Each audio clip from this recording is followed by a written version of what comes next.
shout in the name of Jesus. And shout glory to Jesus. Thank you, Jesus. Thank you, Jesus. Betizanda.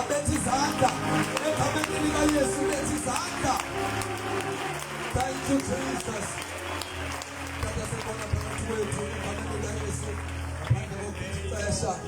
Mamkele utata nomama ekamene lika Yesu. Oh, waseNazaretha siyabonga kakhulu bangcwele. Isibethele izandla ekamene lika Yesu. Akubethe izandla worship team. Esazukana ngaphambili simamkele simbethele izandla ekamene lika Yesu worship team. Sibethele utata wethu izandla ezikhulu. Bethe izandla nasemazulwini. Jesus. Oh yes.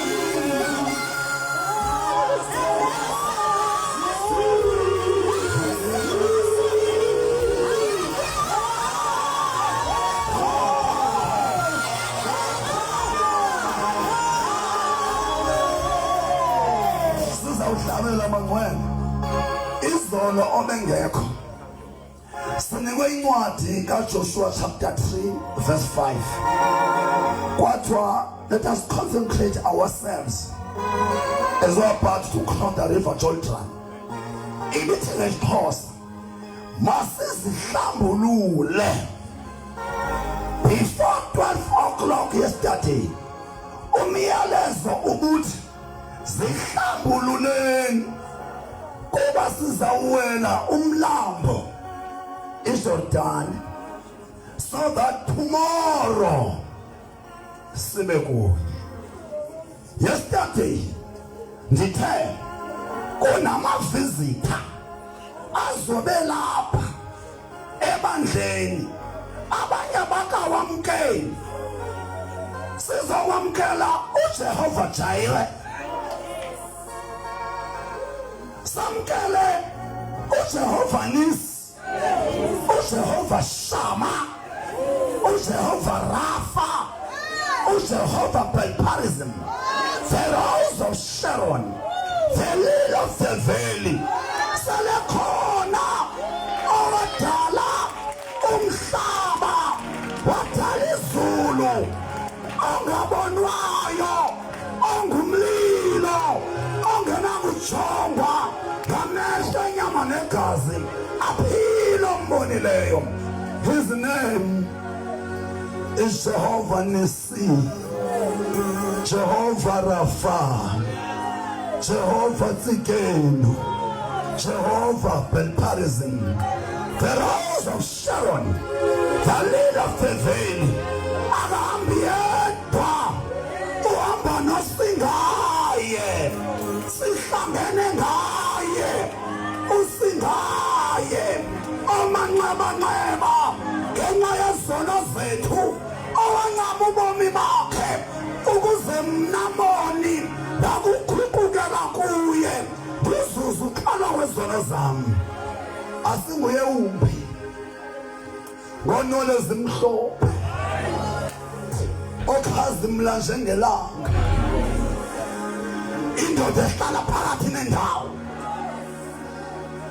Asinguye umbi ngulawo ongasekunene kwesandla sikaThixo ehlala edahuzisela thina bone babize zilusizi.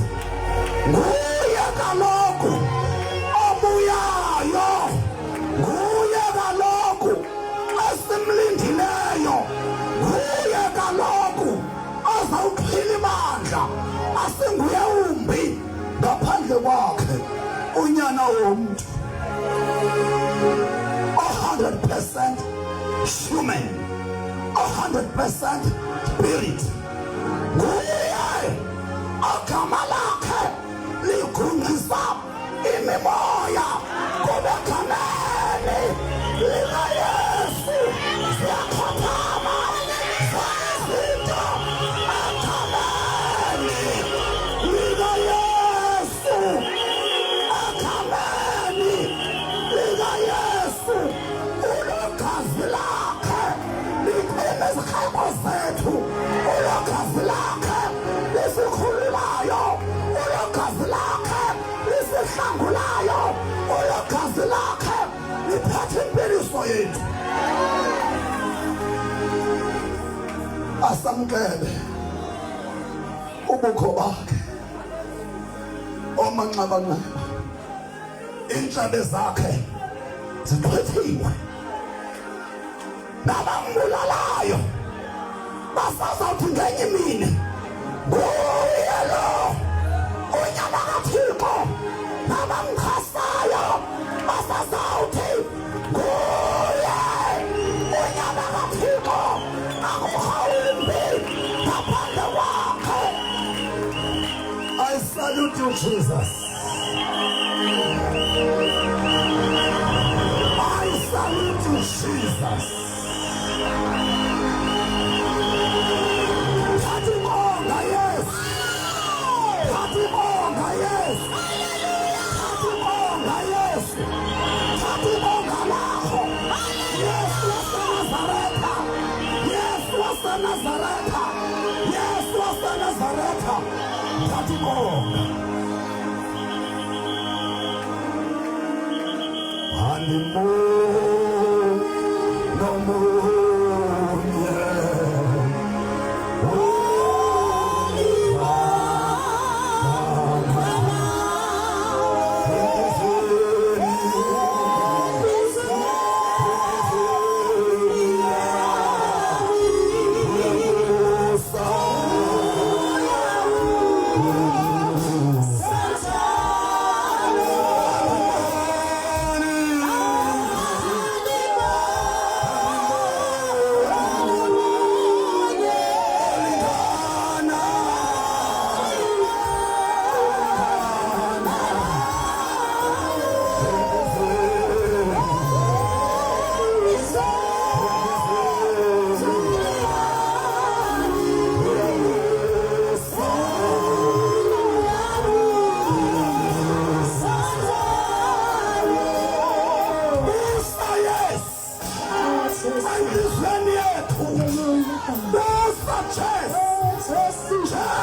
ndikabulisanga njalo bangoloxolo labeka isitulo esithathu ibandla liyanjelwe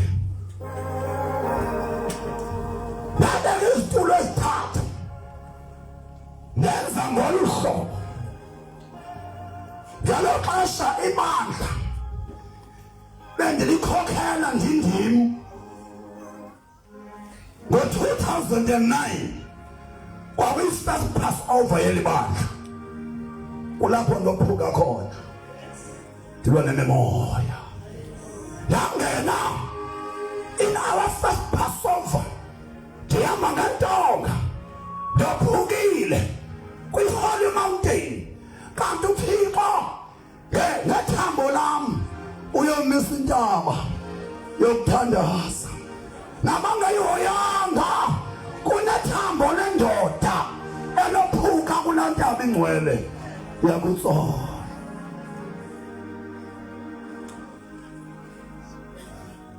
Sasizithathu size kweso sikhumbuzo ke namhlanje, size kwisikhumbuzo sokunikela ibandla leChrist body Unity Church. Andikayi kuye, andimlibalanga umoya oyingcwele. Ngaxesha bekuthwalwa abantu benikela ngeenkonzo zabo ngegospel yokuthwala, ndabanjwa ngunumber 3 namhlaze ngandandithwele, kodwa unumber 3 wandibamba. Ngexesha bethwalayo abantu besendingenabandla, athwala amadoda namabandla, athwala amadoda ankonzo zibizwa ngawo. Hleze nam ke ndathwala, kodwa ndiyayibulela iPasika ka-2011 apho ndema phambi kwebandla ndezidisclaim. Naningekho abaninzi, that's why ndiphinda just kancinane ndikunika uba kwenzeka ntoni kweli bandla ngo-2011, ndinikela ngalo kumoya oyingcwele. Ndema phambi kwebandla, ndaqala komama, ndathi uba ngaba kukhona umama noba ingumakoti noba ngumtshakazi endike ndamphimisa ndamlala, makaphakame nizihlaze phambi kwebandla.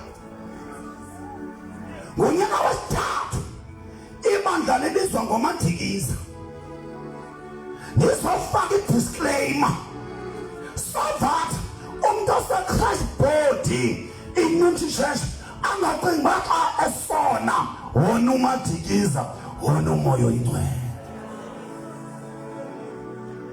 Umuntu ozibambayo eChrist body angasebenzi, angacingi uba xa engasebenzi wenzela mna uba ndidane andisenabandla.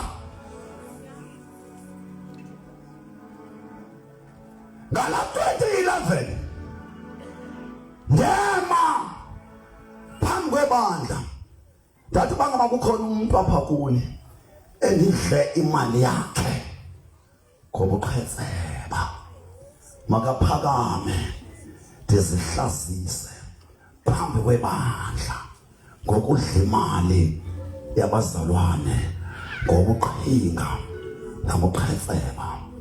Akwabikho ndoda, akwabikho mfana, kwabikho ntombi, kwabikho mama othi mfoka Madikiza usigeuzile ngamaqhinga ofune ngawo imali zethu uxoka. Ngathi emveni koko Thixo, mna Gcobani Patrick Madikiza, ndingumntu, ndinenyama ndinegazi, kungahamba kuhambe apha endleleni ndibetheke njengabantu bonke. In case ndibetheke Thixo, makubetheke mna not ibandla lakho. Xa kunokwenzeka endleleni ndilimale, xa kunokwenzeka endleleni ndibetheke, kodwa umsebenzi wakho wona mawube sowungabizwa ngawo. It's the day apho ndema phambi kwebandla ndeza kunumber 3.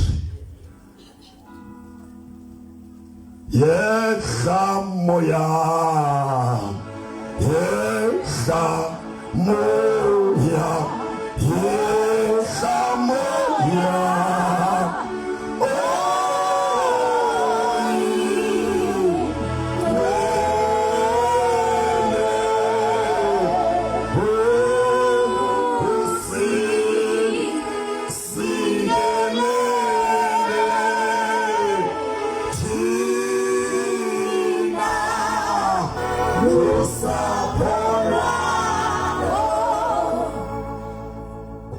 ndathatha isitulo ndaziqubudile nakwezinye ndaqubuda ndisusa ibandla kum ndiyaphinda nofikayo apha u-apostle Jobani phethe kumadikiza akanabandla. Uma ngaba kuye kwenzeka ndaloqupha kumoya oyingcwele ndiyaphinda namhlanje ndibuyisela ibandla leChrist body iNunty Church kumoya oyingcwele ukuze nantoni ehlela ibandla likaThixo kuba likhokhelwa ngabantu likamoya oyingcwele kungabuzwa nto kuyo. Ndiyaqubuda phambi kwenu ndenza imvuselelo ndibuyisela ibandla kwakhona kumnikazi walo umoya oyingcwele, moya wenyaniso, moya wokoyika uThixo, moya wobulumko, moya wecebo, moya wolwazi, moya oyingcwele egameni lenkosi ebethelele emnqamlezweni uYesu Kristu. Ndiyazimisa kwakhona Thixo moya oyingcwele, ndingumuntu Thixo hleze endleleni ndiphinde ndalithabathela kumi ibandla lakho. Ndizokwenza kwakhona Thixo wami idisclaimer ukuze kwakhona uthabathele kuwe moya oyingcwele ulawulo lwebandla lakho elithe ngemihla yokugqibela wathanda uThixo wami lingaphathwa ngumuntu hleza lingcolise. Kwakhona Thixo wami ndiyazithoba kuwe, thatha ibandla lakho.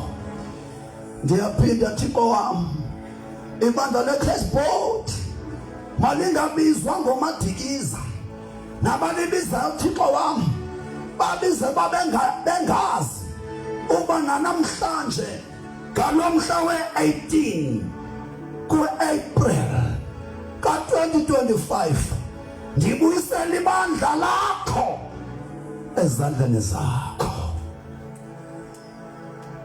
Namhlanje iminqweno yami ibheka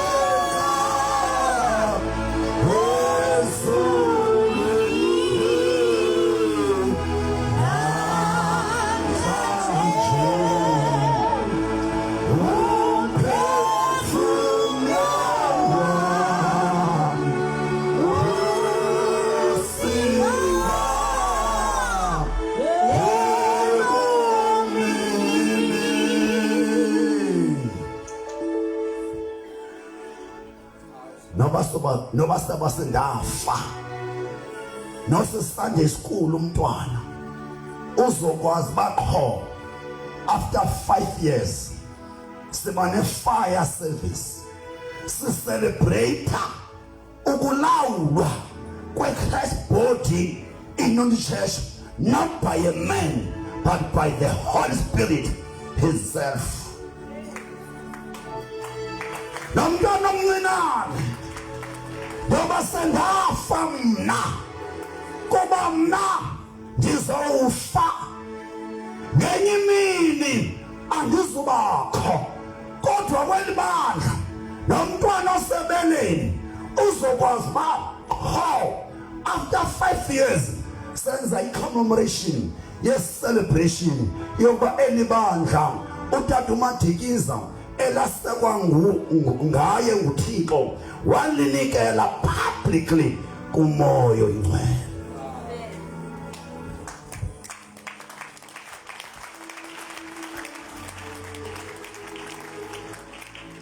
Ngihlanze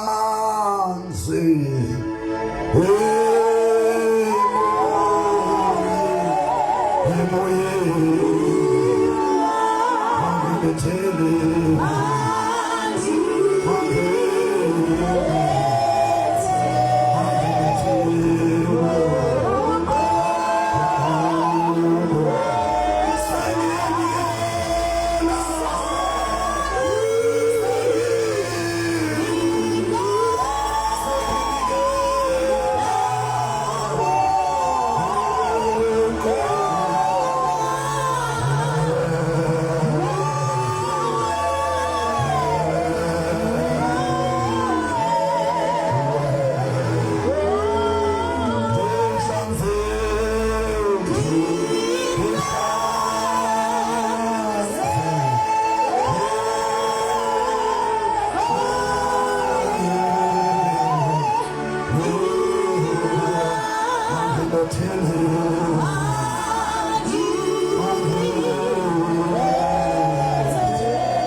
session is coming.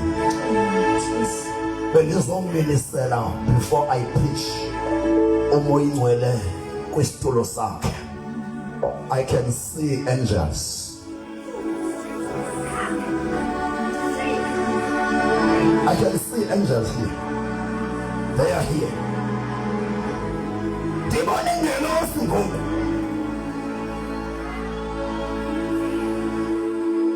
There are angels now. It's our copper. Omoyo ingwele esitulweni sakhe zahlingelosi. There are angels in the tent. There are angels in the tent. They are ministering. So worship. So worship. For so wako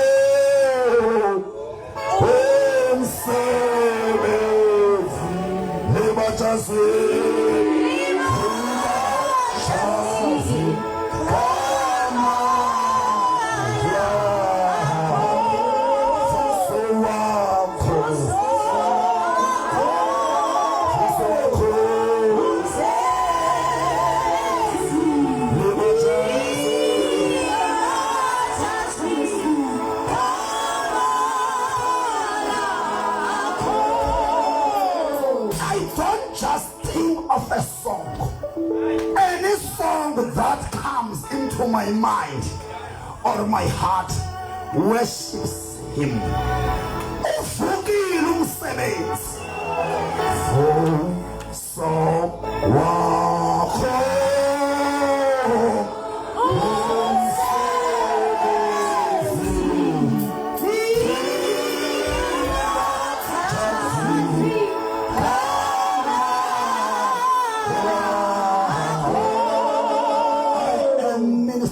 With angels.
I am declaring for so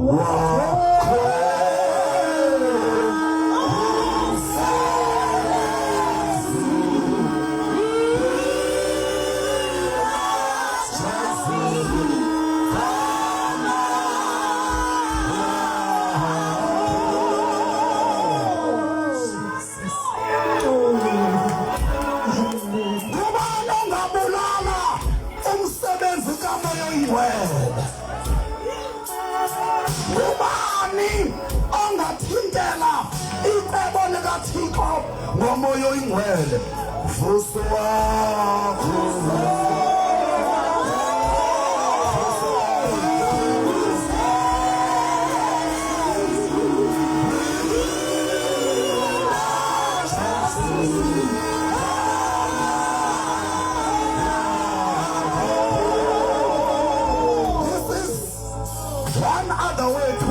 myeke mntanam jonga mangcwele I release namhlanje in angel ministry apha bandleni release angelic ministry nawuthi bayaphambana xa benza lanto zakufika ingelosi abalento nizobona ngabo amen.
Ndizoti moyingcwele ngabantu bakho abathakathayo moyingcwele ngabantu bakho ababathakathayo khawubaphe inguquko bangafi befela amanyaleni kokuthakatha. Siyabulela Thixo wethu, siyabulela Somandla, sibulela uthando lwakho, sibulela Thixo inceba yakho, sibulela Thixo ukhathalelwa ebukumkaneni basezulwini sisemhlabeni. Siyabulela kakhulu, siyabulela Thixo wethu, Enkosi Thixo, kude kwalapha Thixo osenguThixo wethu. Siyabulela kakhulu futhi siyakhona ubusazi kuba nguThixo wethu, usaya kusithwala Thixo phakathi kwezinto zikhona, kodwa sibulela kude kwanamhlanje usenguThixo. Enkosi Thixo wethu, Enkosi Wow, ake kube lula Thixo, kodwa wasithwala ukuthi siyabulela namhlanje Thixo wethu naleli bandla linikele kuwe boyigcwele sowulithathile. Siyabulela sukiseka ngawo konke osokwenze egameni lenkosi. Amen.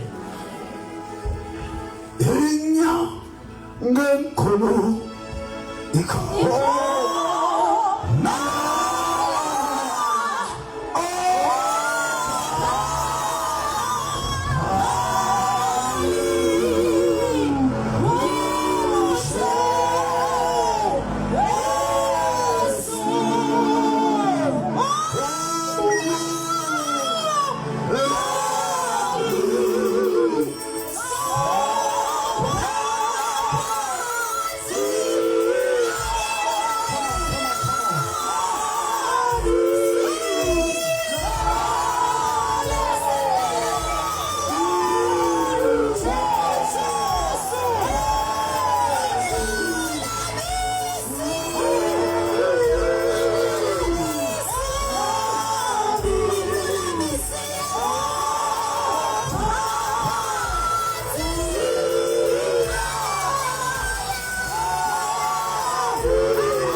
lo mama khawubulalela amakhosikazi elibandla anyamezele amakhosikazi elibandla anyamezele sidumile bantakwethu kwelibandla elibandla liliwe engathi akekho umoya oyingcwele kodwa namhlanje oyingcwele sidiniwe kokulwa silwele ibandla lakho thatha indawo usilwele ngoku kuba ngcikivi balomsebenzi mama bulela kuba sekwenzekile moya oyingcwele siyabonga moya oyingcwele sikhahlela kuwe singomama belibandla khange kube lula Thixo wethu endleleni kodwa wasithwala ngezongalo zakho zobubele wahamba nathi Thixo ebudeni bendlela uNkulunkulu wethu othandekayo wasigcina Thixo wethu kungelulanga uNkulunkulu wethu zisibethe endleleni kodwa walanda futhi emkhondweni wethu Thixo wethu onamandla sithe Nkosi ekuseni enkosi dwale elimileyo enkosi kumkani wabungcwalisa enkosi nyangele emihla enkosi uNkulunkulu wethu othembekile uyawathembeka Thixo ezindleleni zonke Thixo sadibana Thixo nezinto ezisibethileyo kodwa khange usishiye khange usiyekele ungene nathi emililweni wangawucima umlilo kodwa wangena nathi ngoba uyindoda yaphakathi sithe Nkosi moya oyingcwele enkosi libo lethu enkosi mangakekho kanti ukhona phinda uhamba nathi Thixo wethu onamandla phinda ukusiqoqa Thixo wethu othandekayo phinda abantu abasha yonela iza uzobulela ngomuntu omtsha oshumela impilo engcwele uliwa kwangabantu abasha wathi umuntu omtsha ashumayele ahlale ebungcweleni banyamezela abantwana bethukwa ngabanye abantwana bethukwa esikolweni ngotishara bethi ayikho lenyenzayo kodwa namhlanje sizothi oyingcwele phinda uhambe nabantwana bethu.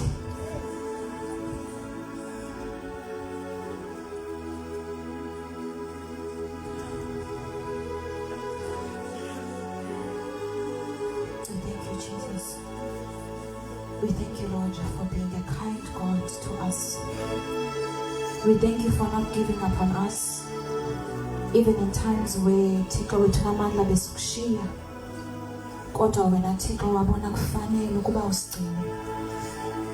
Siyabulela Thixo ngokusinyusa, ngokusivusa. Singabantu abatsha Thixo wethu namandla. Ewe Thixo siyohluleka. Mini nezolo Thixo wethu namandla siyakufeyila kodwa wena Thixo uhamba nathi. Siyabulela mzalo othembekileyo. We thank you, God, for being so kind to us. We thank you, Lord, that you are raising the next generation, God. We thank you for the new people, for the new young people that you are raising. We thank you for the old young people Thixo namandla bakudala abawileyo Thixo endleleni ngoba sobavusile namhlanje. Sibulela Thixo wethu namandla ngoba sohamba nawe. Sizoqhubeka nawe Thixo usigayide. Siyabulela Tata. Siyabulela egameni likaYesu. Lezwi layihlaba inhliziyo yami.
yami engekho ube so arrange into ezitulo bangcwele andifuna phoswe yilento ingaka namhlanje mandithathe ithuba ndibulise abefundisi bonke abalapha bemva ngemva the body of Christ bulise otata bonke bamabandla ngamabandla abangumzimba kaKristu kwelibandla bulise omama bulise abaphathi bemfihlelo kaThixo abathandazi belibandla lomzimba kaKristu bulise abantu abatsha abanyamezeli ngexesha elinje bulise Sunday school wami oncame amagwinya nelekese zangaphandle bazohlala ebukhweni bukaThixo worship team yami esho kamnandi kakhulu ndisho nami ndililo niluze bhetele ngenxa yemandla bami bashaya izandla nomshayi wonke in Jesus name amen. Ndicela namhlanje bangcwele ndike ndenze lento endiyithunyiweyo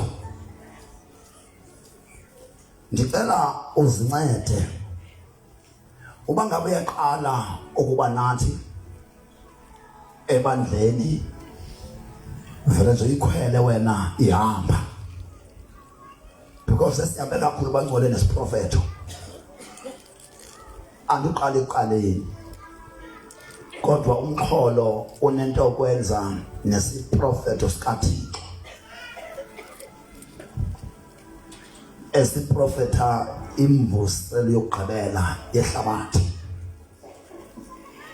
namhlanje uThixo uthi mandithi sizokwenza ntoni apha bangcwele sizorepenta haleluya namhlanje uThixo uthi iChrist body in the church mayirepentele umzimba kaKristu Yesu wonke sizorepenta xa bemxhoma emnqamlezweni thina sizorepenta ngithunywe inguquko namhlanje nenhlambuluko kuthiwa namhlanje abanye besenza amazwi asixhenxe akhonto irongo kubo kodwa thina asifunwa amazwi asixhenxe ngalo nyaka oxakeke kangaka uthi uThixo masi repent siguqukele South Africa the government siguqukele abelungu nizova abanye benu for the first time ukuba kutheni uThixo ethi masiguqukele abelungu ngokukodwa base South Africa uThixo masiguquke bangcwele siguqukele ibandla elijikela lehlabathi uthi namhlanje banzophuma uthi mntanami abanye abantu baqhuba becinga ba umoya wami usekhona noba usekho uthi kune pulpit ezincedwa yi-membership ehlele kuThixo engekho uThixo epulpit kune pulpit enibona ibandla likhula engekho umoya ingcwele wafudukayo elo bandla selifudunyezwa zii-members ezisagcine ubungcwele khona kuyi-altar yamabandla amaninzi eSouth Africa akusakho nevumba selisebantwini kuphela abahlele enyanisweni uThixo uyakwazi ba alifudumeze ibandla hayi ngealtar yalo alifudumeze ngenxa yabazalwana abalapha bembalwa kuba uthe andisayi kumshiya futhi umfundisi into zakhe zihambe kakuhle kakuhle kodwa ipulpit yakhe ingcolile. Ya. Namakhaya. Izishumi zikhutshwa, iminikelo iqhibika kodwa kubonile kwi-altar.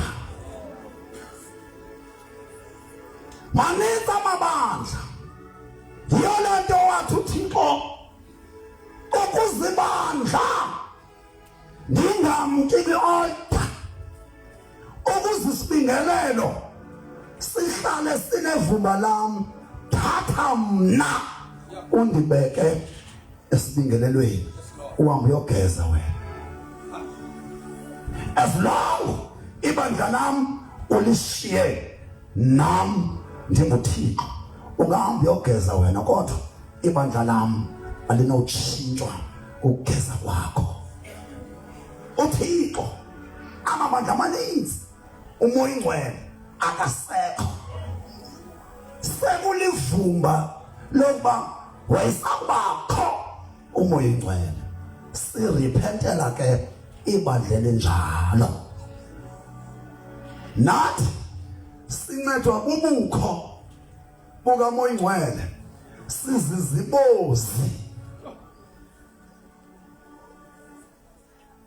Bantwana bakaThixo, asikho ngcono kweli bandla, asikho bhetele kweli bandla, siyafana namanye amabandla, but igrace kaThixo yohlala ihleli kuba sathatha umnikazi webandla samnika i-altar yakhe.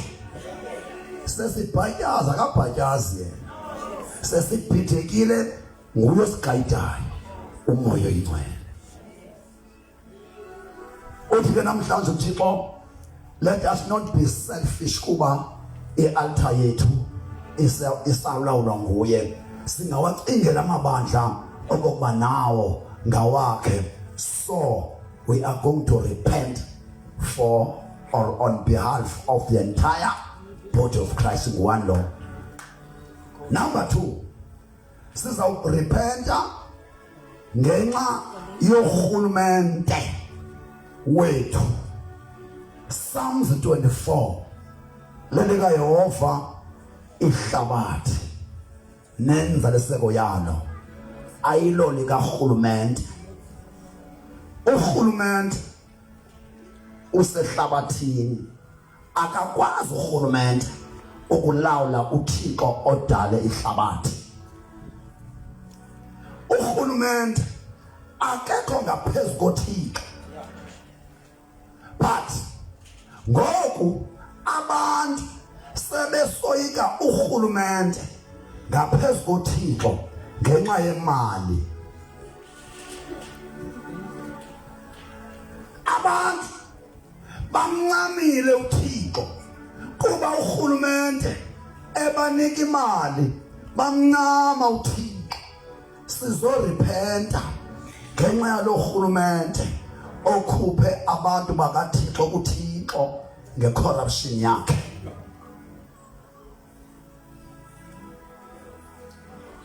Ndivumeleni ngabangcwele ndenze lo msebenzi ngohlobo uThixo andithume ngawo.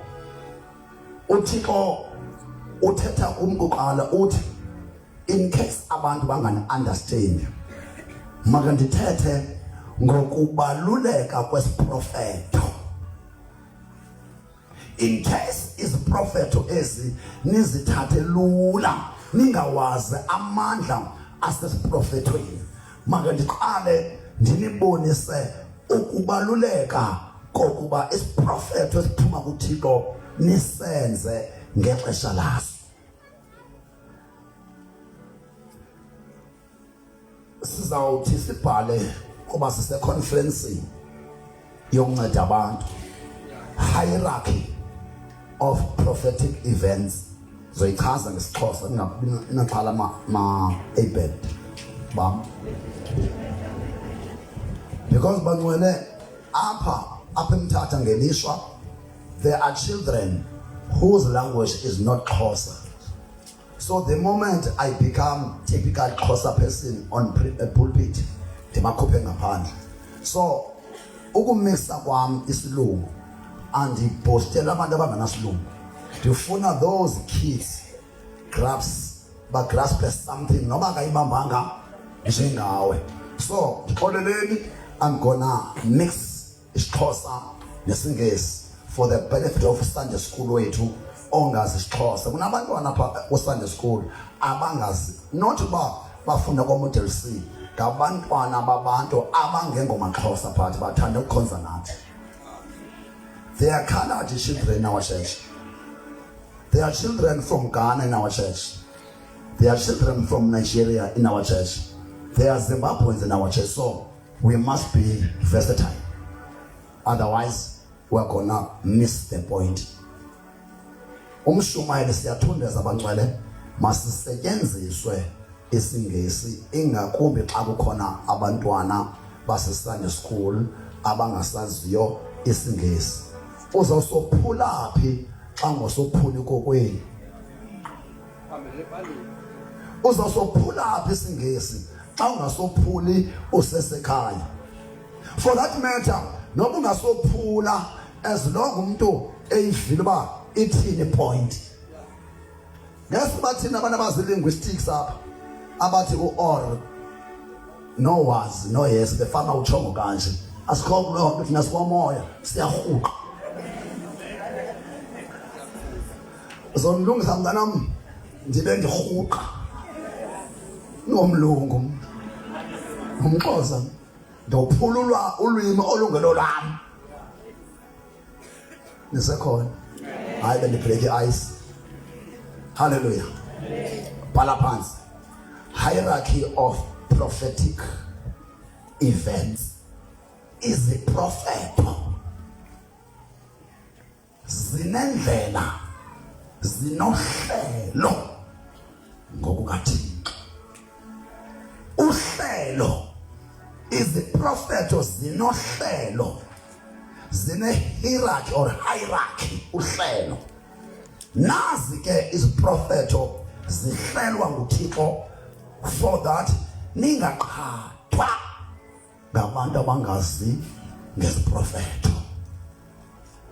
Sine global prophecies or prophecy. A global prophecy, e.g. Matthew 24 is the prophet as the prophet ngezwi likaThixo kuthetha uYesu okanye kuthetha uMoya Ngcwele ngamaprofeti bakhe bekhomba okuzayo kusekude. Ezo propheto zikhonjwa ehlabathini lonke. Usibona kanjani xa se-affecta ihlabathi lonke? Ezo propheto sesehlabathi lonke is a global prophecy. There's a reason there's another one. Ezansi kwa global prophecy bhala sina continental prophecy. E.g. e-Africa sine continental prophecy ekuthiwa namhlanje mandiyilontshe Africa back to God. Sizolontsha a continental prophecy elibazisa ibandla worldwide. Africa back to God. Sizomlontsha u-Africa back to God. In other words, u-Africa back to God ufocusa emzimbeni. uThixo ufuna ibandla lase-Afrika libe linye. Africa back to God. Ngo-Africa back to God. uThixo uconcerned ngobunye bomzimba kaYesu kuyi-Afrika yonke qala.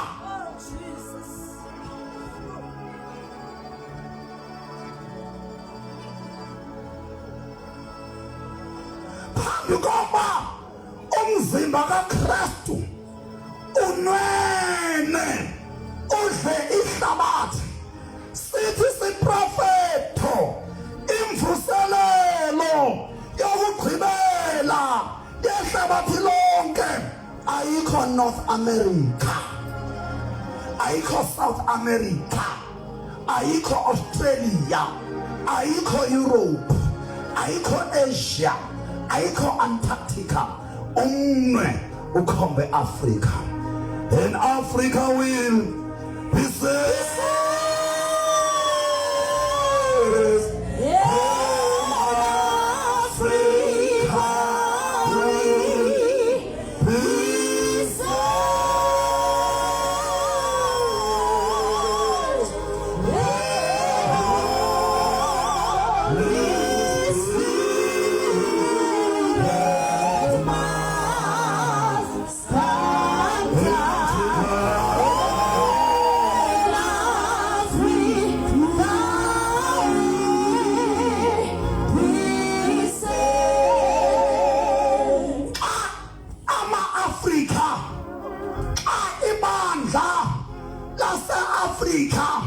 Lingafuna ukumanyana, umoya oyingcwele has taken over to unify the Church of Africa. Ngoku iBayton wehuthiwe kwibandla lase-South Africa for the benefit of Africa. Back to God. Umoya oyingcwele has taken over the Bayton. As that were continental prophecy about Africa, back to God. Sebenamazwe enza iAfrica. Kodwa umbono kaAfrica, back to God, awunikalanga ndoda yaseyiphutha.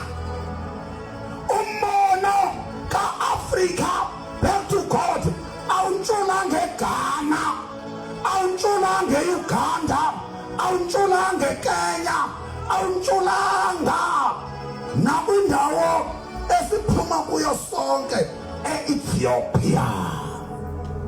Wasuka lo mbono kaAfrica, back to God, umnakaThixo wakhomba kwelilizwe elilibazise the fulfillment of Africa, back to God, by the name of South Africa. South Africa, lift up your voice and sing.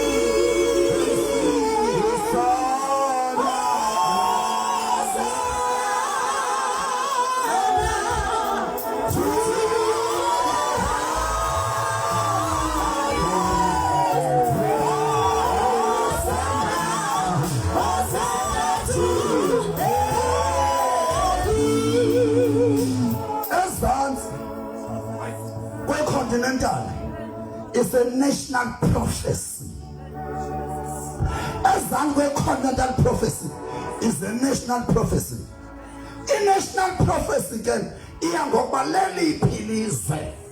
from the states of Africa. Umnakathixo okhombe kulo. Akukhalimbi ngaphandle South Africa. South Africa. Lift up your voice and sing the song.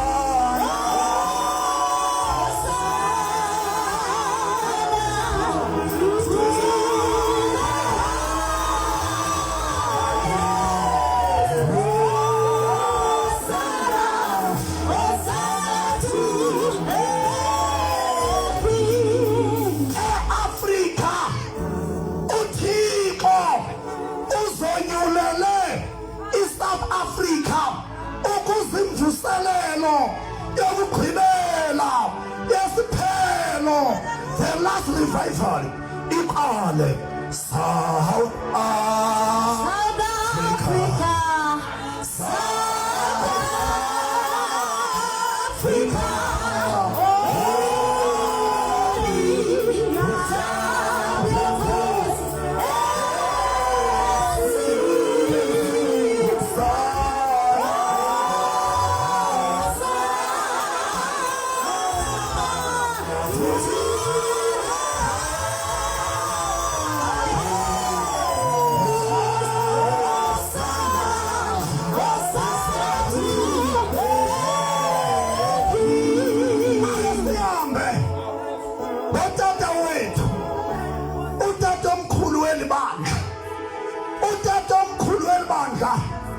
Reverend Nicholas Hepworth Bhekingos Bhengu.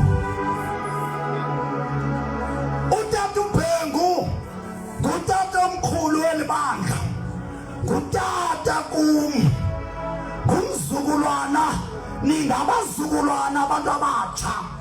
Utata uBhengu ayingotata kuni bantu abatsha baseCrestbed.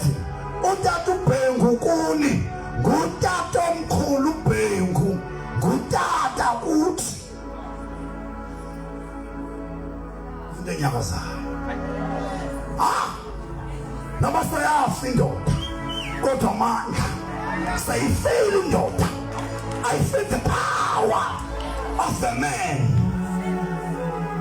Noma seyafa le ndoda yakwaZulu Natal kodwa amandla ombono, the power of his vision. And that is the reason I sing it out.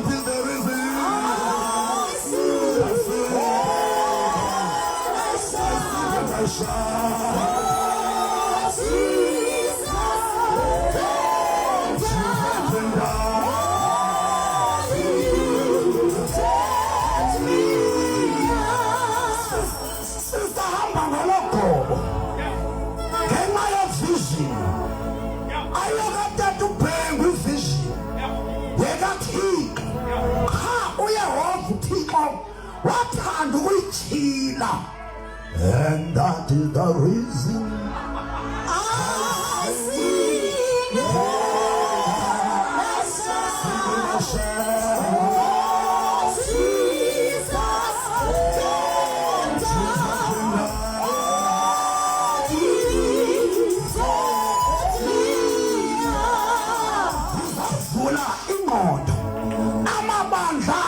South Africa. Africa back to God.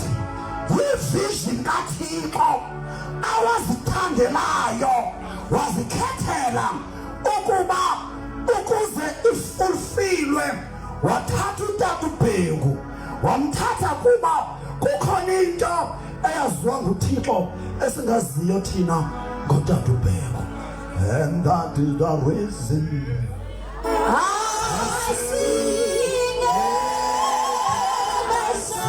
a song for Jesus.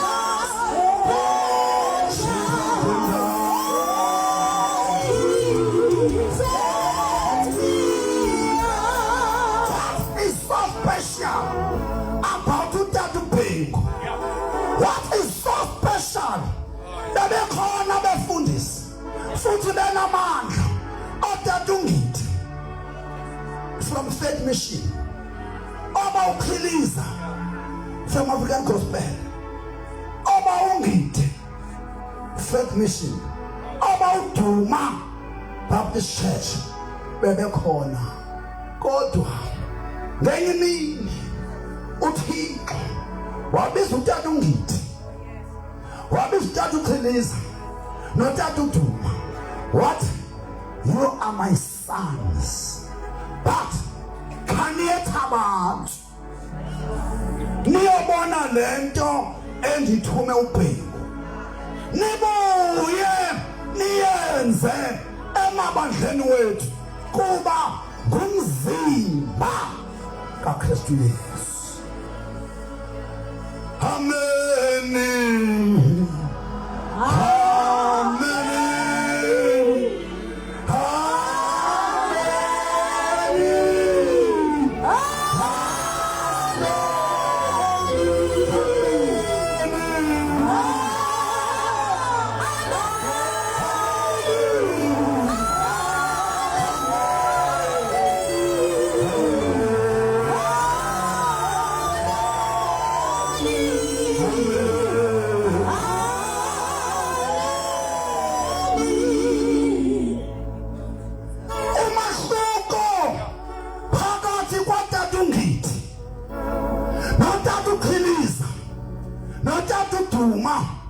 Notatu John Wesley kutatu Bhengu bona banikwa ummono wecawe, akaphazamanga uThixo xa ebanika ummono wecawe.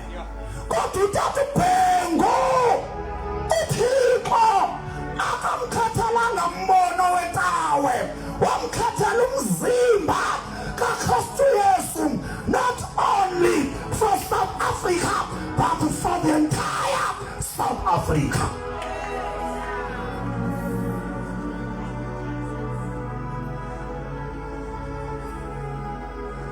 What makes thereof a change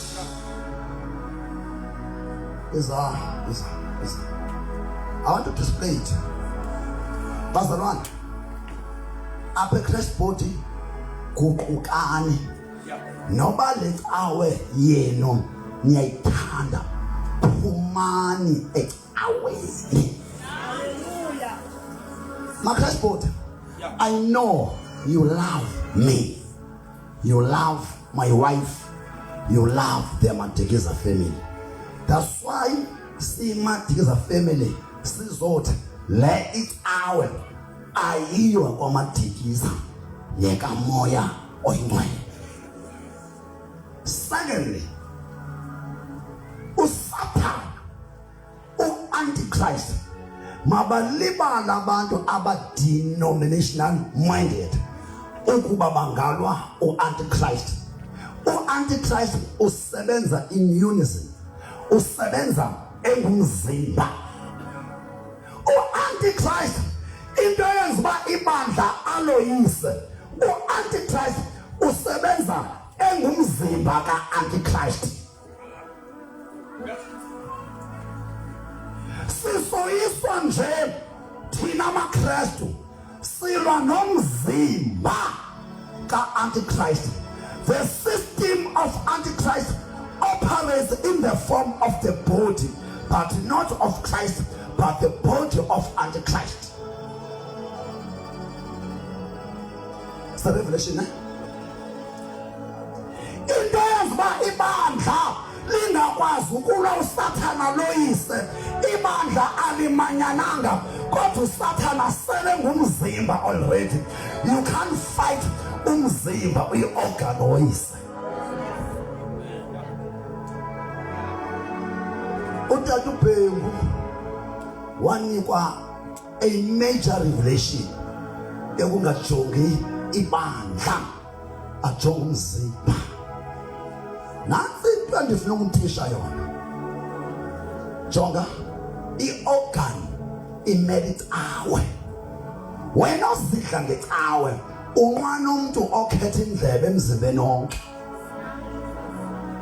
Wena uzidla ngecawe yakho ezindlebe, wena uzidla ngecawe yakho ayiboni lo cawe yakho, iva kuphela.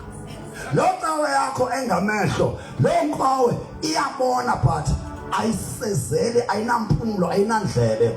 Umzimba ngumzimba ngamalungu wonke esebenzisana, ayingomzimba xa indlebe zizodwa.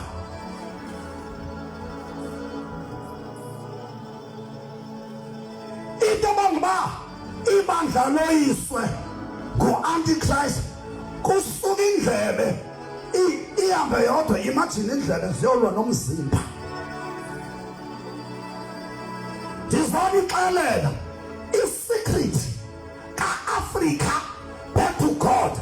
U-Africa back to God yi-initiative kaThixo owayiqala ngoTata uBhengu ehlanganisa umzimba kaKristu nothi tawe.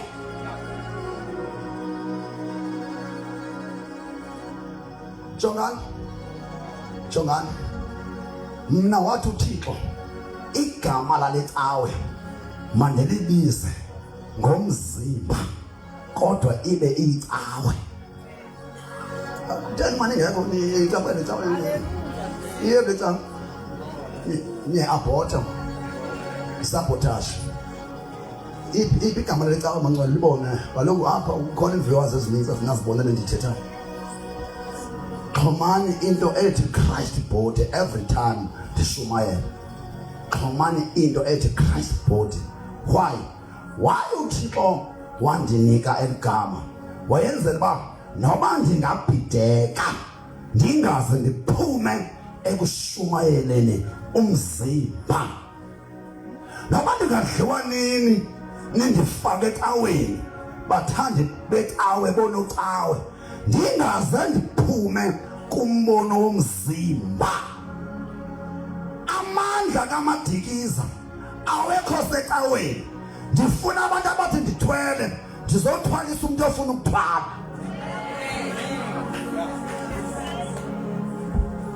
Nisazawuthi ndithwele. It's a mystery, it's a revelation. Jonga wonke umuntu ofuna ukuthwala khupha ingqondo ye-Christ body ufake ingqondo ye-body of Christ. Andisho uba niyeke because yi-link. I-Christ body yi-link. Amabandla amaninzi azawutyhilekelwa yile nto ngani ningumlumiso but uyaneba uThixo ngoku. You are too church-minded. Ningelwe ngumoya nani ngoku uyokuba ngonocawe. Nifuna ukufana necawe ezingawufuniyo umzimba. Amandla wekho caweni. Amandla akwi-unity of the body of Christ. Because ndithe u-Antichrist unomzimba wakhe awunokulwa nomzimba uyi-organ. Na uyenza kanjani le nto? Yithi ngoku icawe yakho ukuyo uyithandazela but i-mindset yakho ube ne-kingdom mindset. Ningayilahli ecawe njengoba niyilahla ecawe niyovula icawe kuthiwa yimizimba. Ndiyanaza abanye uThixo masovula imizimba umuntu onomzimba wakhe. Eminye imizimba ibhike eminye tyebe loo mizinjana ufuneka abe eminye umzimba. Ngani wakhe imizimba aba ndiyanazi nina nimvutana amadoda makwakhe imizimba. Umzimba kaKristu mnye. Inkonzo zinje ngee-organs zemzimba zakumanyana zonke. Isho nale ningayithandiyo xa icawe le cawe ngeke nilunge ingekho. Sesho le cawe yasetoilet. Yabangcwele icawe indlebe, icawe amehlo, icawe impumlo, icawe nale asendiba icawe.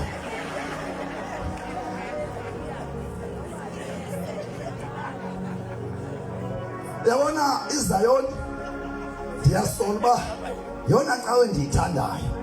Niyathanda iZayoni ukuyi-undermine endicinga uba fana ngokwamalungu omzimba nithi le cawe nto endiyithandayo uzawudla ngomlomo futhi akuncede amehlo ungatyi imbovane.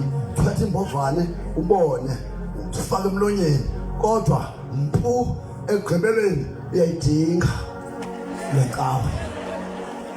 Qhabani izandla le cawe. Lilungu emzimbeni nayo ungayi-undermine uzoyidinga ngenye imini. Xa usene-appetite ungaphiswanga oyiqondi bozoyidinga after appetite sifuna leta lesekhona. Don't undermine yourselves. Sano undermineana bazalwana. Alikho ilungu emzimbeni elingabalekanga.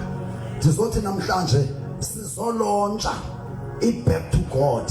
Sizolontsha intoni umzimba. Back to God if beningayazi ngumzimba kaKristu. Namhlanje sizolontsha uAfrica back to God. Omele ntoni the body of Christ, but not Christ's body in the church. Sizolontsha. Lisaphala namangwane. Ezansi kwa national, ezansi kwelizwe loMzansi Africa. Is prophet osiyedlula siyehla. South Africa bangcwele ine provinces. Kukhona ba uThixo athande ukuprofeta ngeLimpopo angaprofeti ngeWestern Cape Sidani. God bless you. Xa uThixo eprofeta ngeMpumalanga esos profeto asidingeki eLimpopo. That's a provincial prophecy. Emva kwe national prophecy, which means South Africa, we go down to provincial prophecy. Is prophet uThixo athi sizozalisekiseka ngale province masiye. uThixo kuthatha ubhengu.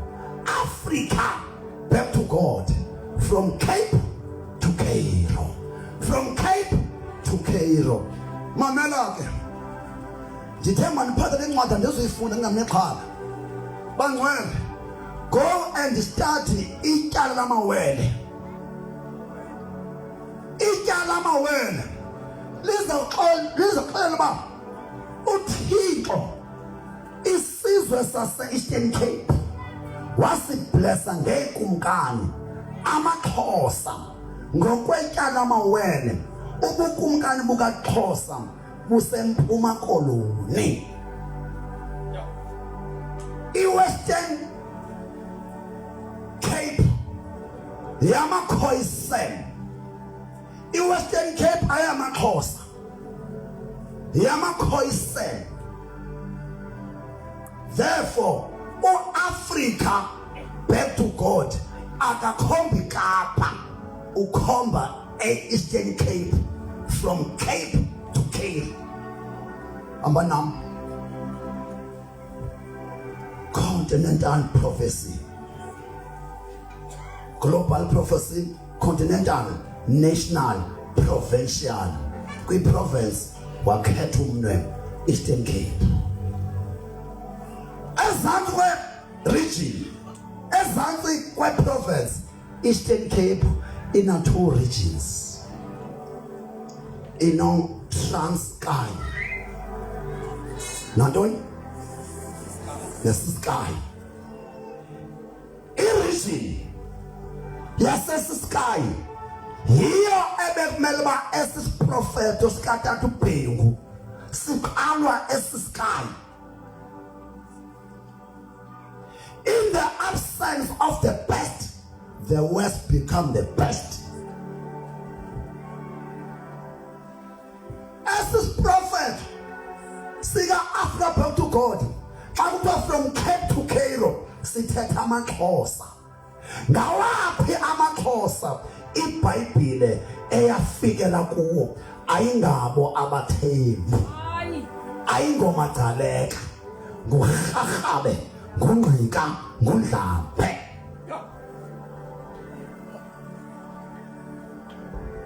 AmaRharhabe, amaNdlambe, amaNgqika kulapha abaprofeti bethu bokuqala abakhulu ababili, umprofeti uKhuleka Majeke noNtsikana baphuma khona.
KwaZulu Natal akuba amangqika amandlambe amahahabe ehlambe untsikana akufa.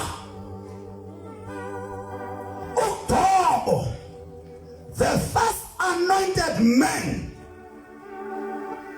in the southern hemisphere, is no one else other than Mtsikana kaGaba wakwaNgqika.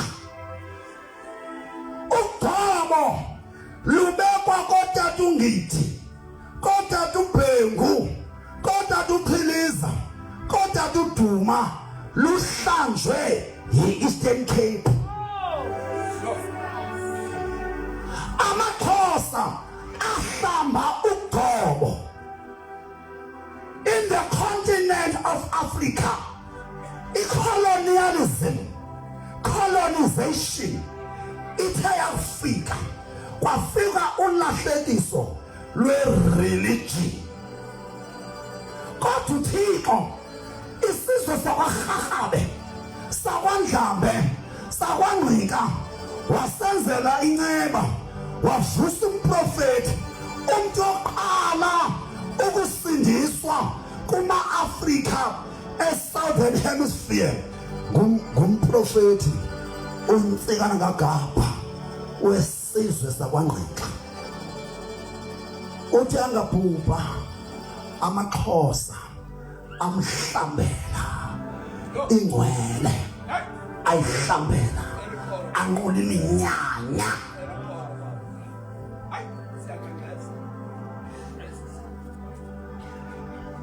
Anina amaXhosa ngokunqula iminyanya selekhanyiselwe ngumprofeti. Ake ndifunde kancane bekunqulwa kanjani kwaXhosa. Sizomangceza namhlanje, sizomekephi, sizoguquka ngenxa yesizwe sikaXhosa esahlamba uGqobo. Selubuya kwesibili, njengoba lubuya ngathi apha amanzi abekhe emakhona aphindene futhi. Into yethu maXhosa le, noma beningayazi ndizonityhilela. The first man to be anointed is now one other than Mtsikana kaGaba fire.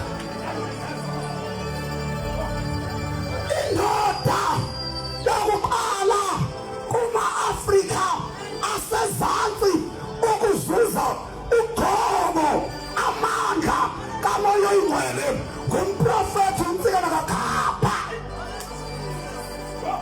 NgoTata uBhengu ibe seyihlaziwa intambiso. maXhosa lento yaqala kuthi bathi sayihlambela, sanqula iminyanya.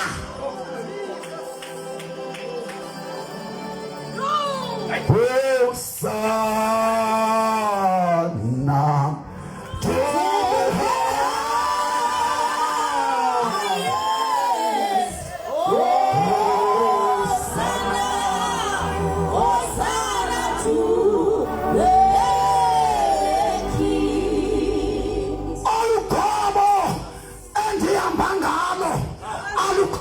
KwaZulu Natal, kodwa kwafuneka indoda egephini. SeluGqobo usathana elibile kumaXhosa, yema indoda amadoda akwaZulu Natal athi uGqobo alulofa, singamaZulu sikhona. Kodwa ngoku Africa back to God, from Cape to Cairo, ibuyile emaXhoseni.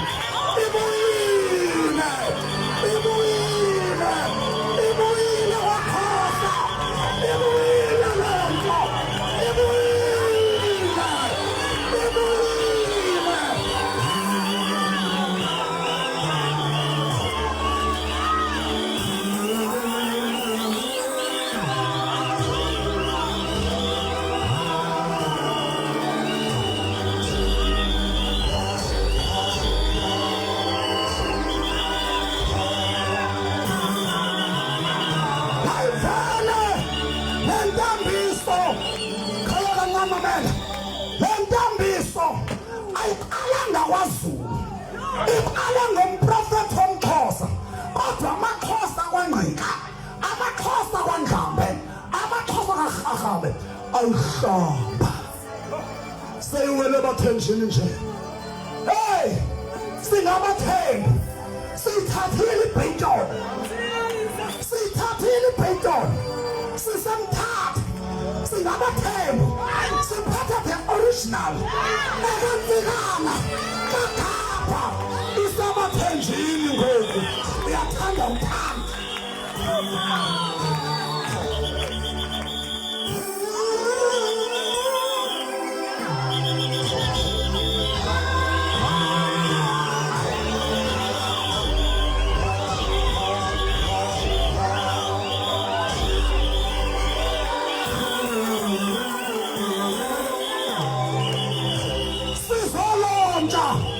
Ukubuya kwento yethu sizolontsha ngale Pasika ibuyile into kaNtikana, ibuyile into kaKhapha, back to the Xhosa nation.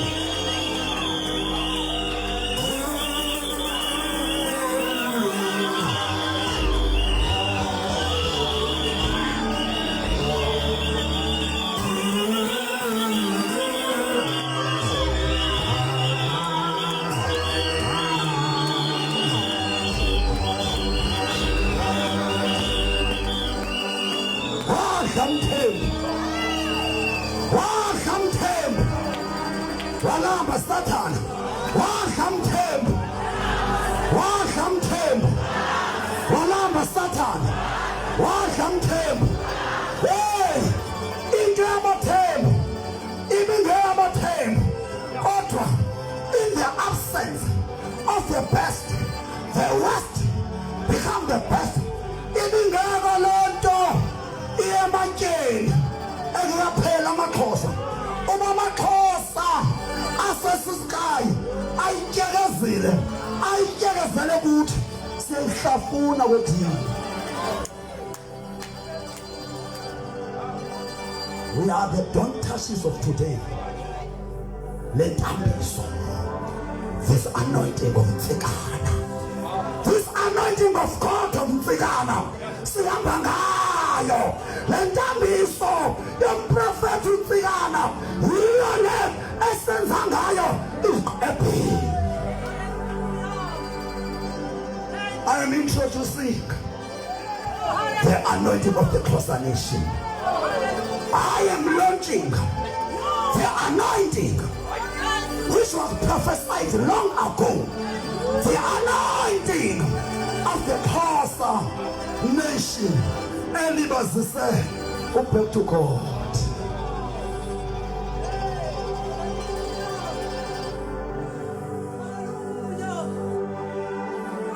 In case amaXhosa alwe nam, mandifunde umbhalo andilo amaXhosa eyivile inyaniso.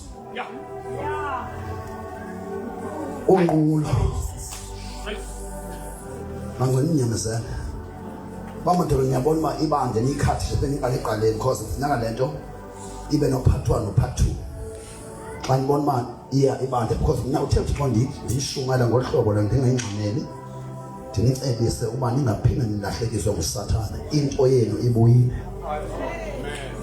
Lento otata uBhengu bayifudumezela thina, otata ungithi bayifudumezile. Andilibali tsunami. Lala kahle focus talk. You are my father. Focus talk nda circumcise ephupheni nguye. Wanda circumcise ntaba usithole. Yakuzuma abantu bathi inzolo amazulu ngamakhwenkwe. Kuthena uthi ngaboni kanjalo. Ndoluso umntana usithole ephupheni. Ngosendindoda. Ndindala ndoluka ngasipushini. Ulwaluko lasenyameni alisebenze lutho kwamoya. Kwadingeka ndoluswe nguthathu NJ ukuze ngibenje.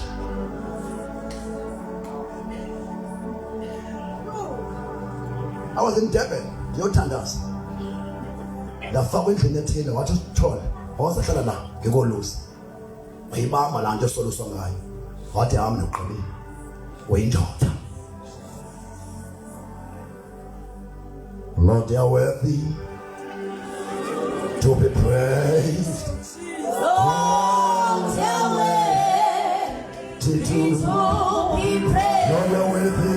Lord, Yahweh, Lord, you are worthy. be praised. What is it? You deserve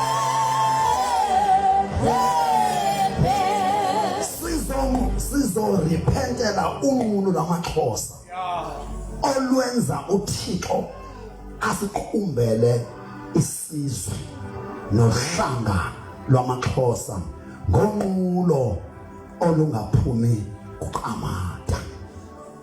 Mandifunde ke besinqula kanjani kwaXhosa. Ndifunda incwadi yomXhosa ebhalwe ngu-S.E.K. Mqhayi ityala amawele. Unqulo izizwe zixelelana ukuba uXhosa ubengenalo unqulo ebukumkanini bakhe. Okunene zisho kuba zingaboni izigodo namifanekiso ingqiweyo ibinqulwa. Zisho phofu izizwe zikhankanye iminyanya zithi bekunqulwa yona, kanti ke akunjalo. Thina ke lusapho lobukumkani asitsho ukuthi besinqula iminyanya kuba besikholelwe kuvula abafileyo.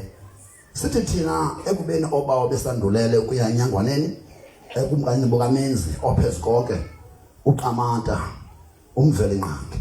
Ngoko ngabo abangathi basibuzele basithilele besithi nathi xa sicela into kumenzi singene ngabo. They were only the mediators, not people to be worshipped. They were serving as the mediator. Babenxulumanisa abangasekhoyo abaphilayo noThixo benganqulwa kwaXhosa. Umuntu okay kuthi uqamata lo ubemkhulu kangangokuba singabe nabo ubunganga nobugagu bokuya ngokwethu ebusweni bakhe. NjengoYohane uMbhaptizi besingaziva sinako nokukhula umtya wesihlangu sakhe. Kuthi amaRoma anqula uMaria ngokusuka acele yena ukuba abe ngumthetheleli. Kuthi amaSilamsi anqula uMohammed ngokusuka amcele njengomthetheleli. Ngokunjalo thina amaXhosa kuthiwa besinqula iminyanya, kanti besinika imbeko nje kodwa. Sixhelele namadini sicenga ukuthethelelwa kusombawo undikhoyo. Ndizovula amaXhosa wonke azondiphulaphula amehlo, because i-witchcraft emaXhoseni no one can address unless une revelation njengam. Ndifuna ubugqwirha obukwaXhosa ndinazisa uba bungene kanjani ubugqwirha obungaka kwisizwe sikaXhosa. Njengoba ithi incwadi bekunganqulwa minyanya, iminyanya ibinikwa imbeko, iminyanya ibinganqulwa, ibinikwa imbeko ihlonitshwa. Kangangokuba bekungakhonjwa nengcwaba ngomnwe, bekukhonjwa ngenqindi, kuhlonitshwa abalele ukuthula. Bekungakhonjwa ngomnwe phezulu uqamata, bekukhonjwa ngenqindi. Umuntu ontsundu ubemoyika uThixo. Kangangokuba sinegama elithi singabanguni. Eli gama lithi mnguni lithetha umSwati, umNdebele, umXhosa, umZulu. Lento ithi singabanguni kwakuthiwa singabanguni. Thina singabanguni, then kwathiwa sizinguni ngamaNgesi. Kona ibithi lento thina either not that besinguni, besisoyika isono. Siluhlanga ebe loyika uqamata, besimoyika uThixo. Thina banguni, thina bangoni, singafuni uba sifunyanwe ehlazweni besingabantu abanhloni singayifuni into enehlazo wes into ezawuhlazisa abanye uYehova uQamata umveliqanga besinjalo esenathi uThixo amasiko ke ethu ebenoqamata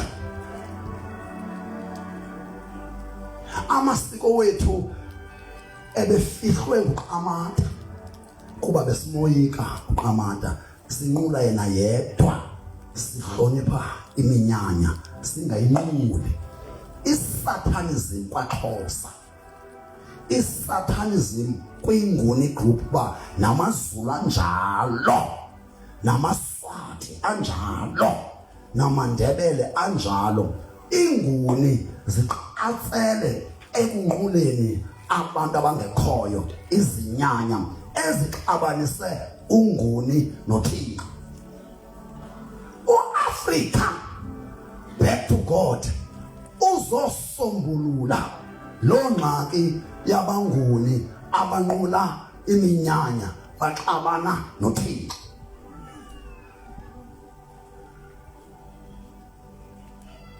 iwitchcraft isebenzise inkolo yethu yasithakatha ngayo kuba mhla amaXhosa anqula izinyanya uThixo wayiflathela isiko lakhe because Exodus 20 nguYehova uThixo wakho wakukhupha eyiphutha usungamna Thixo bambi ngaphandle kwami ungazinqule zonto uExodo zizinyanya azinqulwa kwaXhosa izinyanya nencwadi kaMqhayi iyatsho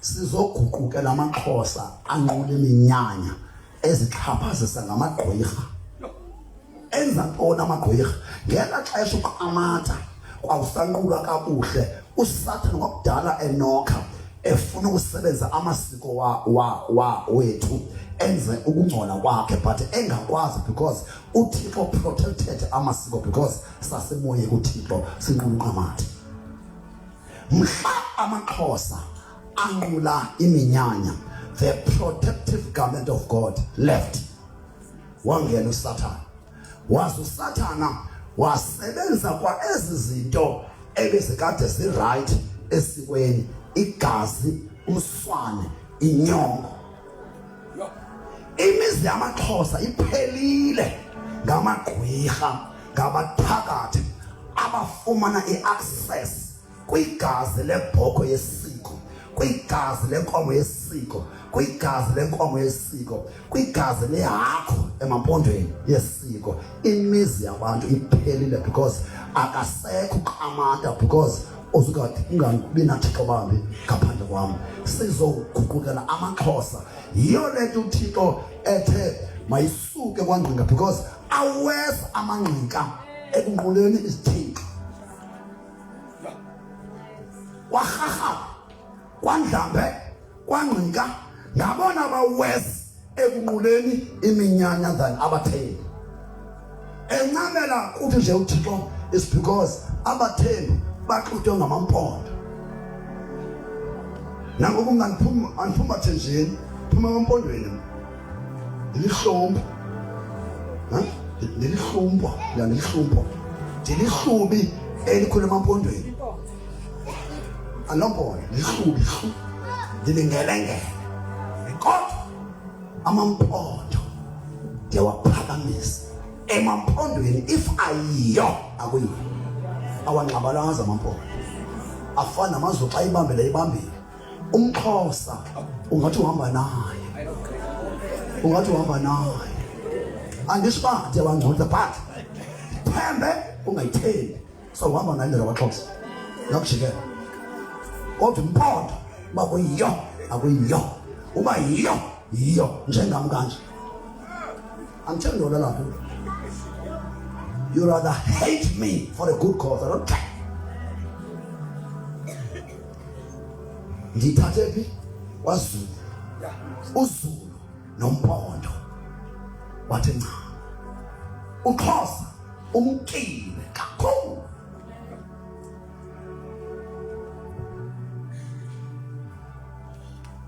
livalile ngale indawo ndizothi lumkisane amaXhosa ngokunqula izinyanya ndiye emagqirheni.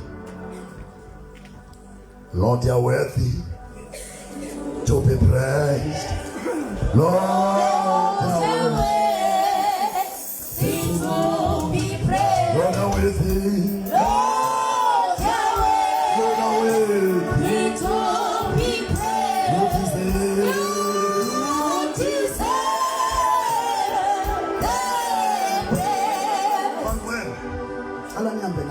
I won't take long, but if not, as does in the sequentially. Sing province as Eastern Cape. Sistema Kose. Sing regional prophecy. Gama Kosa. Regional prophecy. Ekombe Transkei. Transkei system Tata. Tata. The capital city. Yes, the Transkei. Therefore, into Alem Tata. Izoidla yonke iTranskei. Prophetically speaking, ingaqala eMthatha iTranskei igqibile. After iTranskei iyawela iyeSiskei. After Siskei iyedlula iyaphi eWestern Cape. Ayizuqala Western Cape from Cape to Cairo. Iqala Eastern Cape.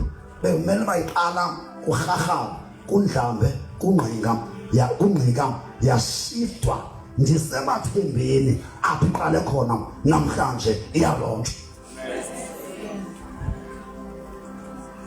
Which means after reaching CRP kwi-district, there's a district prophecy. Uba ngaba utata uSithole wathi elapha eMthatha wathi Eastern Cape is the launching pad. Utata uSithole ngumZulu akazange abe selfish athi lento izawuqala kwaZulu. Uthe lento lemvuselelo yesiphelo izawuqala emaXhoseni eEastern Cape. What Eastern Cape is the launching pad. Ngubani obezodavuke kade ayenze lento xa silele thi. Yes. Yo, esa prophetwa ngumprofeti wenje Sithole besiza kude sifulfilwe nini sasiphuma kuThixo nje xa mna nawe silele kuyekho umuntu othi I take a lead. Wala kulonina. Tell them Mark. Zakon. Yana ani ngebanti. Lead. Continental. Sorry, global, continental, national, provincial, regional, district. Semthatha ngo district prophecy of back to God Semthatha. Listen now. From the district CRP to local, local prophecy con. A local prophecy concerns only that locality, not others. Semthatha kwi locality yaseSiphunzana. Semthatha, don't know about iSelbote was when Semthatha yazwa wazwe iSelbote le ndawo ithi Semthatha dilale Mthatha kwam. Isi prophet osikhombe phi eziphunzana locality. eziphunzana there are many churches. Kwi locality bakhona churches. Uma ngaba uThixo eziphunzana ukhethe isiprofeto sakhe to be fulfilled ngeChrist body, here we are launching it.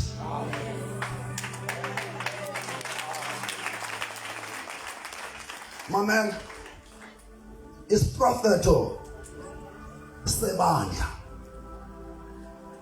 Is propheto location. Ngezansi kwe-church prophecy is a family prophecy. Uyakwazi kwi-family uthi bakhombe nje umzomnye athi ngale family yonke ngalomzi yonke ifamily izawusikeleleka. Family prophecy. Kwamadikiza nani Mathiyane, nani Mazekele, nani Bonozulu, nani Bonenkosi. Ndandisekhwezi ndimise u7 post tent. Ifamily yam yathi mfoka bawo siyakukhulula, sikubonile uhambile noThixo wakho, sizongqina siyiMadikiza family. Okokuba isiprofeto asikhombe kwaMadikiza siyasamkela. From family, the last event is an individual. A family kungakhetha umuntu omnye. Hlezi lapha nje ukhethiwe for your family. Hayi nidibene ngam apha nonke nize ngobizo ngothumo lwam. From the Madikiza family there is an individual prophecy. Jonga ndithi shana, jonga nothi ndiyazibalula, jonga ndiyanazi ngoku ndothetha into emfihlelo, nothi ndiyazibalula, jonga ndiyeke ndizibalule, ndiyekeni masinyukeni. Ngugcobani ngobani gcobani man donlet gcobani kuni haleluya bangcwele. Ngugcobani individual prophecy nyonka nguMadikiza family prophecy nyonka. Locality prophecy, location prophecy ntoni Siphunzana dlula. District ntoni district Mthatha dlula nyonka. After district kuza ntoni region ntoni. Hayi man ngone Demasa uRathama iTranskei yonke man, Demasa yonke lona isetha man uRathama ngifuna iTranskei. Kodwa ufuna ngithi xa sithi uRathama kufuna siye kuBuffalo City ngokulatha akani sithi Transkei versus Sky. Nyayi ihamba kanjalo ke ngoba prophetic. Then from Transkei iyaphi Eastern, from Eastern Cape iyaphi South Africa ngithi national. From national iyaphi Africa. Back to God.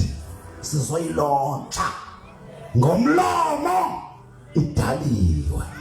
Ndifuna umuntu ozoyingqina amapha athi makube njalo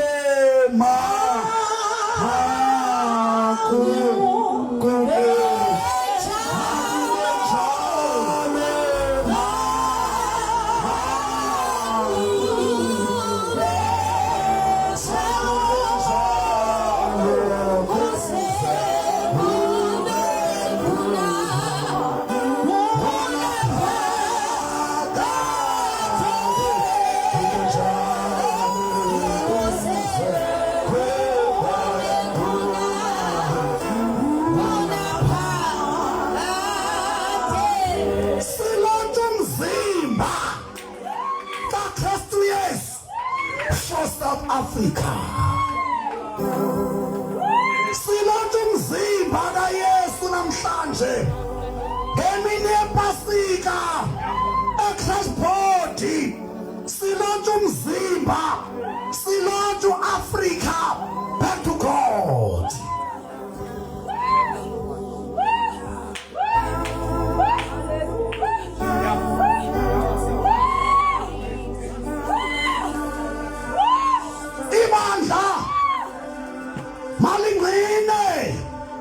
South Africa.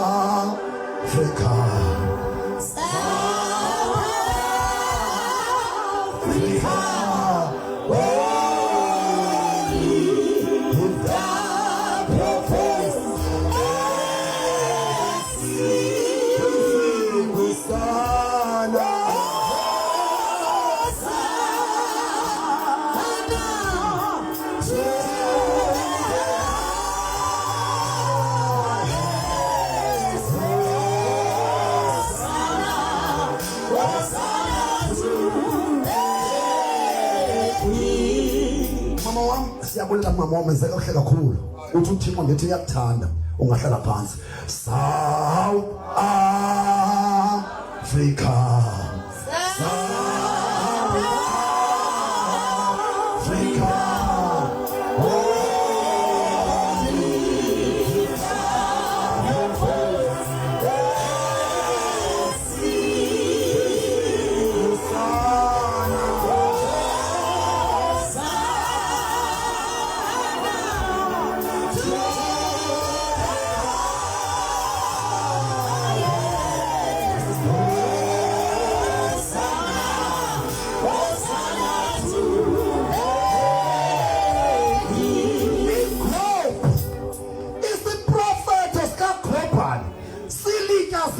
South Africa.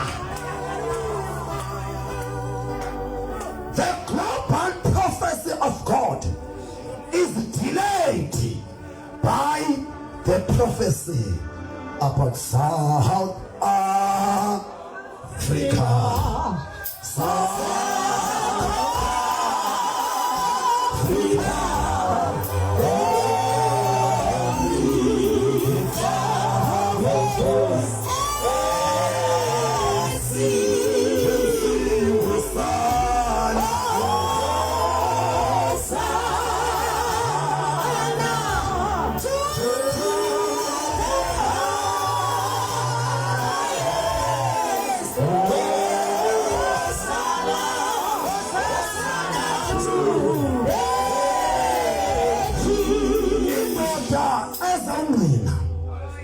Ibisebenza kamnandi eRustenburg.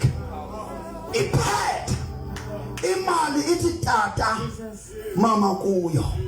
Wathi uThixo mfeketo, my son, komnceda ntoni uba wemba imali ube nemali yonke eRustenburg? Ibandla lam liyafa eTranskei. Goduka mfeketo uyomisa umzimba wami. Ningamboni nje mfuza umpeketho ukhulwe ndimi ubhizi ngoAfrica back to God. Ukhulwe ndimi ushumayela umzimba kaKristu Yesu equivalent to Africa back to God. Siyawulontsha namhlanje. Man of God. Man of God.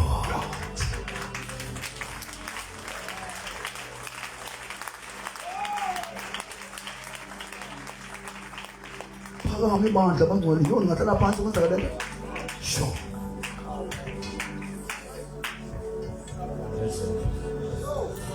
Jehova mikhosi thembakele nqombile mangakekho kanti sowufikile urhulumente yokungcwalisa uphakeme ulungile ungamandla unguThixo unguJehova igama lakho ungumdali ungundinguye endinguye ubunto zonke egameni likaJesu Kristu waseNazaretha. Tata uyazilela imini singazanga singabantu thina wena ke uNkulunkulu.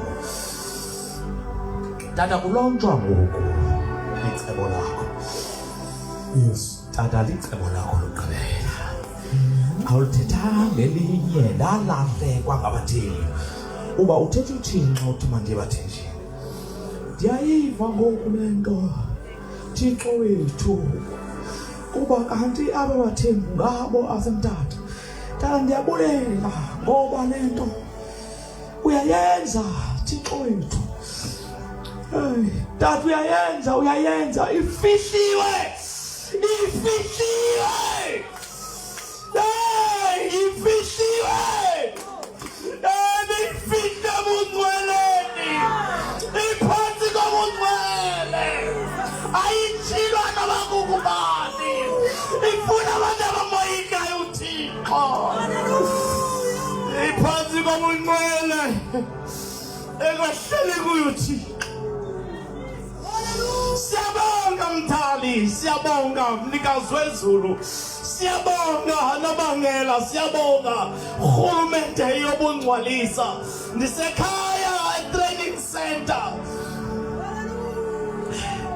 Ndiyabonga kumkane, ndiyabonga mnini izinto zonke. UnguThixo ongcwele, UnguThixo othembakele. Hey Nkosi, iyaqhubeka uthe i-Christ body ngamavili we-body of Christ.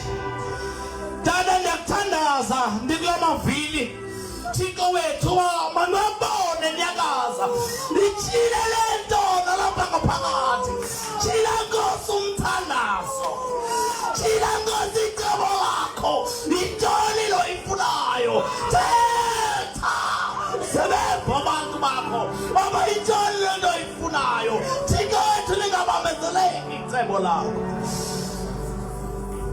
Siyabulela Tata, siyabulela mdala. You have made it. You have made it. Sifuna ukubona ubambe ihlabathi. Kodwa qala ngabo bantu Tata. Qala ngalo mlumiso Thixo. Ukuze utshintshe isizwe Thixo wethu.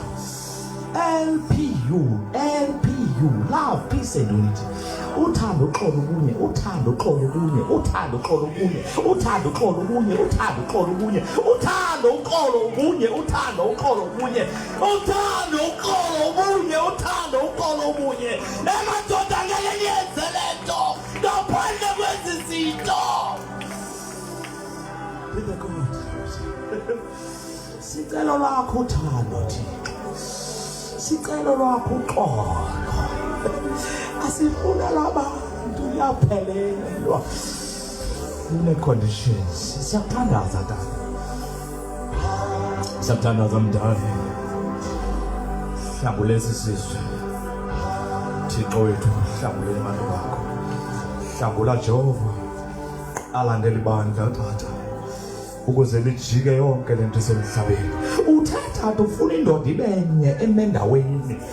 Tata uthi uAbraham kunjani xa beyi-50 athi kunjani xa beyi-40 Tata naba ke ngoku kumkani ukuba ngaba Jehova ungalihlangule lizwe egameni likaJesu Kristu waseNazaretha sincede Nkosi khulisa inani lomzimba abantu abazawuyiva lento in the name of Jesus Christ of Nazareth.